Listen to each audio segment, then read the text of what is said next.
41 ദിവസത്തെ വ്രതമുണ്ടാവണം. വ്രതം എടുക്കേണ്ട രീതി എങ്ങനെയാ പറയണേ? അതിരാവിലെ 5:30 ഉദയത്തിന് മുമ്പേ എഴുന്നേൽക്കണം, തണുത്ത വെള്ളത്തിൽ കുളിക്കണം, ഉച്ചത്തിൽ ശരണം വിളിക്കണം, വിവാഹത്തിൽ പങ്കെടുക്കരുത്, മരണത്തിൽ പങ്കെടുക്കരുത്, ജനനത്തിൽ പങ്കെടുക്കരുത്, ഇഷ്ടവസ്ത്രം ഉപേക്ഷിക്കണം, ഇഷ്ടഭക്ഷണം ഉപേക്ഷിക്കണം, പാദരക്ഷകൾ ധരിക്കാൻ പാടില്ല, ബന്ധുജനങ്ങളുമായിട്ടുള്ള ബന്ധുത്വങ്ങളൊന്നും പാടില്ല. മുദ്ര ധരിച്ചാൽ സ്വാമിയായി. ജാതിയില്ല, മതമില്ല, ലിംഗഭേദാദി അവസ്ഥകളൊന്നുമില്ല. അങ്ങനെ 41 ദിവസത്തെ വ്രതമുണ്ടാവണം.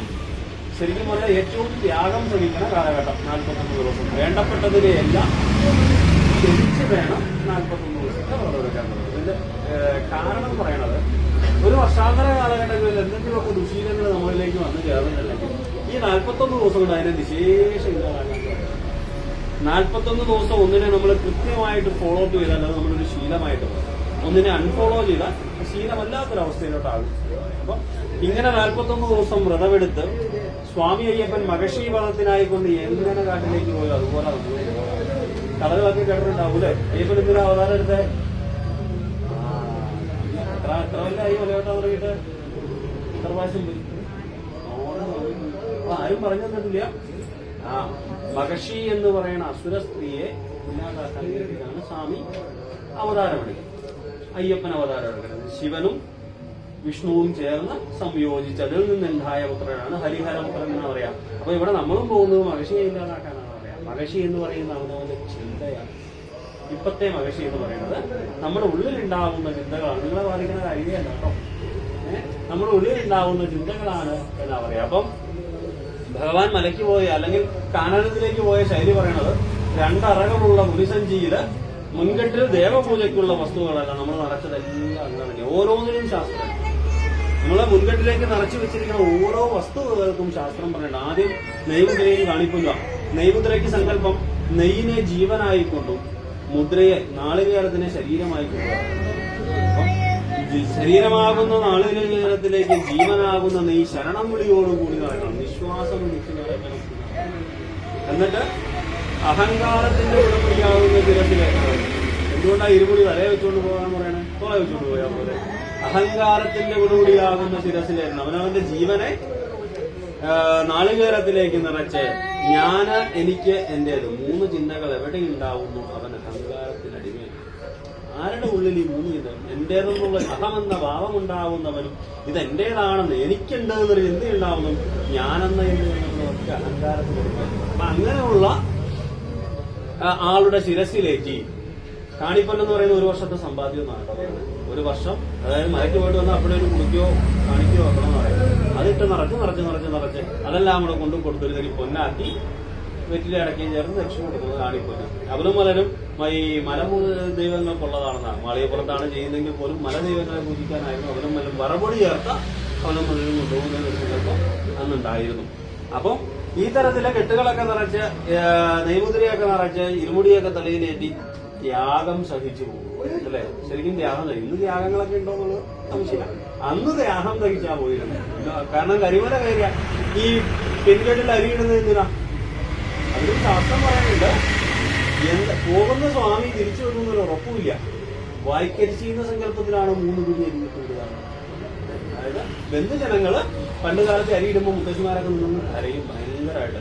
കാരണം അന്ന് അവർക്ക് അതിന്റെ കാര്യങ്ങൾ അറിയാമായിരുന്നു. നമ്മളിലേക്ക് അത്രയും ബോധം വരണില്ല എന്നുള്ള ആ കാര്യം. എന്തിനാ അരിയിടുന്നതൊരു ബോധം അവർക്കുണ്ട്. അപ്പോൾ വാക്കരിച്ച് എന്ന രീതിയിലാണ് 3 പിടി അരിയാണ്. പണ്ടൊരു പേടിയുണ്ടായിരുന്നു. വ്രതം തെറ്റിയ പുലി പിടിക്കും.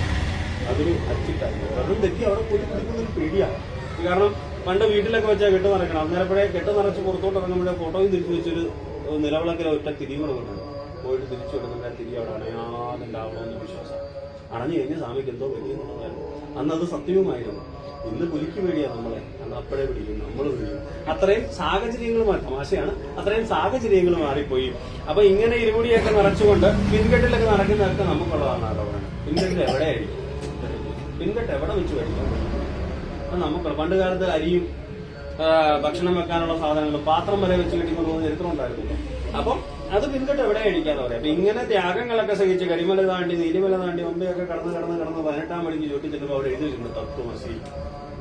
അതാണ് ശരിക്കും ശബരിമല ദർശനത്തിന്റെ ഫലം.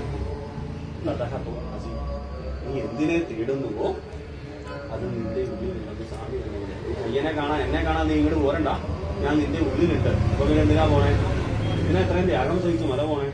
അപ്പൊ ആ 18 പടികൾ പറയുന്ന ഒരു ശാസ്ത്രമുണ്ട്. ആദ്യത്തെ 5 പടികൾ കയറുമ്പോ 5 ഇന്ദ്രിയങ്ങളെ നിയന്ത്രിക്കാനുള്ള കഴിവുണ്ടാകണം. കണ്ണ്, നാക്ക്, മൂക്ക്, തൊക്ക്, ചെവിയാകുന്ന 5 ഇന്ദ്രിയങ്ങളെ നിയന്ത്രിക്കാനുള്ള കഴിവ് ഉണ്ടാകും. 41 ദിവസം കൊണ്ട് നേടിയെടുക്കേണ്ട കാര്യങ്ങളാ. അടുത്ത 8 പടികൾ കഴിയുമ്പോൾ അഷ്ടരാഗങ്ങളെ നിയന്ത്രിക്കും. കാമവും ക്രോധവും മാത്സര്യവും കുശുമ്പും അസൂയയും ബിംബും ഇത്യാദി ചിന്തകളാകുന്ന അഷ്ടരാഗങ്ങളെ നിയന്ത്രിക്കാനുള്ള കഴിവുണ്ടാക്കിയെടുക്കണം. അടുത്ത 3 പടികൾ കയറി 8, 5, 13 പടി അങ്ങോട്ട് കയറി കഴിയുമ്പോൾ തന്നെ ഉണ്ടാവുന്ന എന്താ പറയുക, നമ്മളൊന്ന് ഉഷാറാകുന്ന പറയാം. 13 രാഗങ്ങളെ നിയന്ത്രിച്ചാൽ ഉഷാറായി. പിന്നെ കിട്ടുന്ന ഗുണങ്ങളാ 3 ഗുണങ്ങൾ: രജോ ഗുണവും തമോ ഗുണവും സത്വവും മനുഷ്യത്വം. അടുത്ത 2 പടികൾ കഴിയുമ്പോൾ ജ്ഞാനവും അജ്ഞാനവും എന്ന ബോധം ഉണ്ടാകും. ഈ 18 കാര്യങ്ങൾ ഉണ്ടായാൽ അവിടെ സ്വാമി എഴുതി വെച്ചേക്കുന്നതും പറഞ്ഞു വെച്ചേക്കുന്നതും സത്യമാണ്. ഇതാ അപ്പൊ ശബരിമല ദർശനം കൊണ്ട് ഉണ്ടാവേണ്ട അല്ലെങ്കിൽ കിട്ടുന്ന അനുഗ്രഹം എന്ന് പറഞ്ഞാൽ തന്റെ ഉള്ളിലിരിക്കുന്ന മനുഷ്യത്വം എന്ന ദേവനെ തിരിച്ചറിയാനുള്ള കഷ്ടപ്പെടുന്നവനെ സഹായിക്കാനും പാപങ്ങൾ ചെയ്യാതിരിക്കാനും ദുരിതപ്പെടുന്നവനെ നമ്മൾ വലയ്ക്കാതിരിക്കാനുമുള്ള മാർഗം അല്ലെങ്കിൽ ഒരു വഴിയാണല്ലോ ശബരിമല ദർശനം. നിന്റെ ഉള്ളിലിരിക്കുന്ന എന്നെ ഈശ്വരൻ എന്ന് പറഞ്ഞാൽ എന്താ? അനശ്വരമായത്. നമ്മുടെയൊക്കെ ചിന്തകളിലെ മനുഷ്യത്വമാണ് ഈശ്വരൻ, അല്ലെ? ഈശ്വരനെ ആരും നേരിട്ട് കണ്ടിട്ടില്ലല്ലോ, ആരും കണ്ടിട്ടില്ല. നമ്മളുടെ ഉള്ളിലെ മനുഷ്യത്വമാണ് ഈശ്വരൻ എന്ന് പറയുക. അപ്പൊ ആ മനുഷ്യത്തെ ഉണർത്തിയെടുക്കാനായിരിക്കണം ഇത്രയും ത്യാഗം ശരിച്ചു മതി. അപ്പൊ സമയം കാണാനല്ല പോവുക, തന്റെ ഉള്ളിലിരിക്കുന്ന ഈശ്വരനെ തിരിച്ചറിയാനാണ് ഓരോ അയ്യപ്പന്മാരും മല ചവിട്ടുമ്പോൾ എന്നുള്ള ബോധമുണ്ടാകണം. നിങ്ങൾക്കങ്ങനെ ഇല്ലാന്നല്ല, ഇതാണ് കാര്യം എന്ന് പറഞ്ഞു ഗുരുസ്വാമി ചെയ്യേണ്ട കാര്യമാണ്. അതായത് കന്നിക്കെട്ട് നിറയ്ക്കുമ്പോ കഥ പറയണ കൂട്ടത്തില് കഥകൾക്കൊപ്പം തന്നെ പറയണം ഇതിന്റെ ശാസ്ത്രം എന്താണ് ശബരിമല ദർശനം കൊണ്ടുള്ള ഫലം, നിങ്ങൾക്ക് ഉണ്ടാവേണ്ട ഗുണം.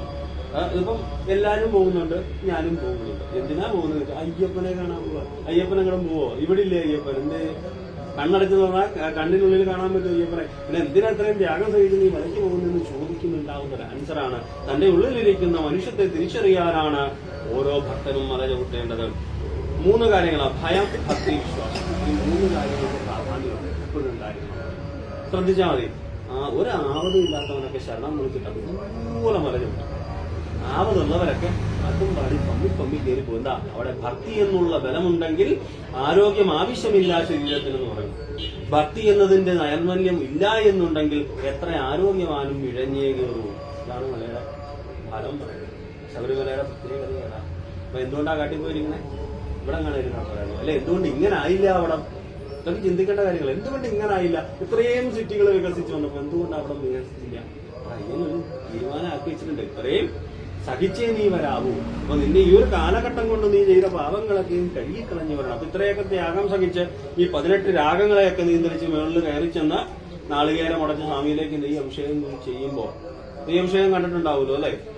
കോൺസെൻട്രേറ്റ് ചെയ്ത് കണ്ടിട്ടുണ്ടോ? ശ്രദ്ധയോടുകൂടി നെയ്യ് അഭിഷേകം കണ്ടിട്ടുണ്ടോ? അത് അവിടെയാണ് എന്റെ ശരീരം മുന്നിരിക്കുന്നത്. കാരണം എന്താ പറയുക, അത് കാണണമെന്നാ പറയാ. കൊണ്ടുപോകുന്ന നെയ്യ് ഭഗവാന്റെ ശിരസിലേക്ക് ഒഴിക്കുമ്പോൾ അത് ശരിക്കും ശിരസിൽ നിന്ന് കിരീടത്തിൽ നിന്ന് നേരെ മുഖത്തിലേക്ക് എത്തും, മുഖത്തിൽ നിന്ന് കഴുത്തിലെത്തും, കഴുത്തിൽ നിന്ന് നെഞ്ചിലെത്തും, നെഞ്ചിൽ നിന്ന് ഉദരത്തിലെത്തും, ഉദരത്തിൽ നിന്ന് പാദത്തിലേക്ക് എത്തുമ്പോൾ നമ്മൾ ഈ സഹിച്ചുപോയ ത്യാഗങ്ങളൊക്കെ മനസ്സിലുണ്ടാവുന്നത്.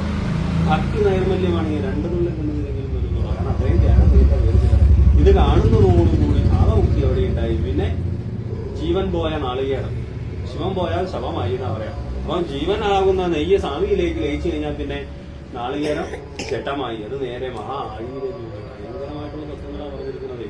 മഹാ ആഴിയിലേക്ക് ഹോമിച്ചു കഴിഞ്ഞാൽ പൂർണ്ണ മുക്തിയായി എന്ന് പറയും. തമാശയ്ക്ക് പറയണ്ട, 1 വർഷത്തേക്ക് പാപം ചെയ്യാനുള്ള ലൈസൻസ് മേടിക്കാനാണ് പറയുന്നത്. കാരണം ഇതൊക്കെ തീർത്തല്ലോ, തിരിച്ചു വന്ന് ഒന്നേന്ന് തുടങ്ങാം, അടുത്ത കൊല്ലം പിന്നെ. അപ്പൊ തമാശയാണ് എങ്കിലും ശരി, ഇതായിരിക്കണം മലദർശനത്തിന്റെ ഫലവും രീതികളും. അപ്പം ആ കാരണം ഇവിടെ വന്നപ്പോ കണ്ടേക്കണം പകുതി തിരിച്ചു കൊണ്ടുപോയി നാളികേരത്തിന്റെ ഗൗരി. അങ്ങനെ ചില ശീലങ്ങളൊക്കെ കാണാറുണ്ട്. നെയ്മുദ്രയുടെ പകുതി ഇങ്ങനെ കൊണ്ടുപോയി ഇവിടെ കൊണ്ടുവന്ന് കൊട്ടി കഴിഞ്ഞ് നാട്ടുകാർക്കൊക്കെ കൊടുക്കും. എന്റെ ഭാവം നീയും കൂടെ തിന്നടാ, നിനക്ക് കഴിക്കുന്നത് മോശാ. ആഴിയിൽ ഹോമിക്കേണ്ടത് ആഴിയിൽ ഹോമിച്ച് തന്നെ തീർക്കണം. പണ്ട് മുതലേ ആചാര്യന്മാര് പറഞ്ഞേക്കുന്ന രീതിയതാണ്. ഇതാകുമ്പോ ഈ നെയ്യ്ക്ക് അത് കുടിച്ച് ഇതിനൊരു ടേസ്റ്റ് ഉണ്ടല്ലോ, അതുകൊണ്ട് അതിങ്ങനെ തിരിച്ചു പകുതി അവിടെ കളയും, പകുതി സ്വാമി പിടിച്ചു, പകുതി ഭാവം ഞാൻ അവിടെ തീർത്തു, ബാക്കി ഇങ്ങനെ പോയിട്ട്. ജഡമാണ്, ബോധം ഉണ്ടാവണം. ഓരോ സ്വാമിയും ജഡമാണ്. ചൈതന്യമാകുന്ന നെയ്യ് സ്വാമിയിൽ ലയിച്ചു കഴിഞ്ഞാൽ പിന്നെ ജഡമായി, ശരീരമായി. ജീവനില്ലാത്ത ശരീരം മഹാ ആഴിയിൽ ഹോമിക്കണം. വെറുതെ എന്തിനാണ് അവിടെ അഴി കൂട്ടിയിട്ടേക്കുന്നത്? ഈ നാളുകാരെന്നപ്പം ഇവർക്കെടുത്തത് കൈകാര്യം ചെയ്താൽ പറ്റും. ഇതിന് ഓരോ ശാസ്ത്രവും രീതികളും പറഞ്ഞിട്ടുണ്ടാവും. അപ്പൊ ഈ ഒരു ചിന്തയോടുകൂടി വേണം സ്വാമിമാരും അതൊക്കെ വിട്ടാൻ. അങ്ങനെ പോയത് കണ്ടു നോക്കിയിട്ട് ഒരു തിരക്കും വറകാണ്. അവിടുത്തെ ഒരു തിരക്കും നമുക്ക് വറകാണ്.